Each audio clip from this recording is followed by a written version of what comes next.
गजपति जिला Mohana press club तृतीय वार्षिक उत्सव स्थानीय बालिका उन्नीत उच्च विद्यालय खेल पड़िया अनुष्ठित हो जाइछि। प्रेस क्लब सभापति पंचानन दास सभापतित्व में अनुष्ठित यह उत्सव में वरिष्ठ सदस्य बाबुली सेठी अतिथि परिचय प्रदान करथिबा बेले संपादक सुमन पट्टनायक वार्षिक विवरणी पाठ करथिले।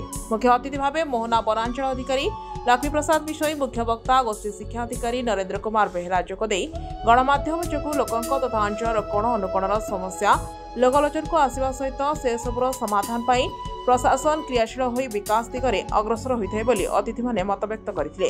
सम्मानित अतिथि भावे गजपति प्रेस क्लब वरिष्ठ सांबादिक बसंत पंडा, राउदयगिरी प्रेस क्लब सभापति मुमताज मोहम्मद जोग देथिले। एही अवसर में गजपति और राउदयगिरी प्रेस क्लब सदस्य मानकु मोहना प्रेस क्लब पक्षरु पुष्पगुच्छ और उपढौकन दे संबर्धित करा दैथिला। ଏହି ଉତ୍ସବରେ ବରିଷ୍ଠ ସଦସ୍ୟ ବାବୁଲା ସେଠୀ ଅତିଥି ପରିଚୟ ପ୍ରଦାନ କରିଥିବା ବେଳେ ସମ୍ପାଦକ ସୁମନ ପଟ୍ଟନାୟକ ବାର୍ଷିକ ବିବରଣୀ ପାଠ କରିଥିଲେ।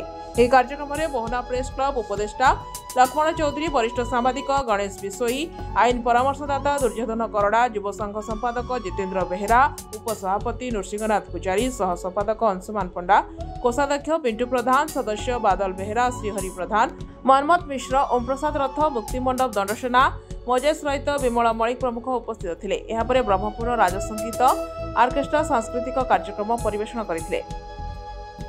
आज मोहना प्रेस क्लब तरफ तृतीय वार्षिक उत्सव पालन कराई महासमारोह पालन होती।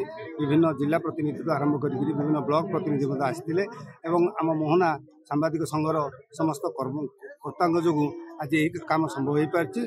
एणु आम आगू केमी मोहनार उन्नति करवा, समस्या गुड़ को दूरीभूत करवा, से आम आप्राण उद्यम करवा आवश्यक। ये मुझे आज कार्यक्रम अति सुंदर है। मोहना प्रेस क्लब तृतीय वार्षिक उत्सव आज जो अनुष्ठित होती आपण मानकर जो आयोजन कार्यक्रम एवं समस्त अतिथि मान संबर्धना अति सुंदर अति मनोज्ञ होती।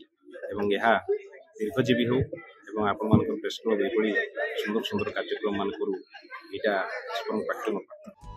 गजपति पंचानन दास का रिपोर्ट, रियो न्यूज।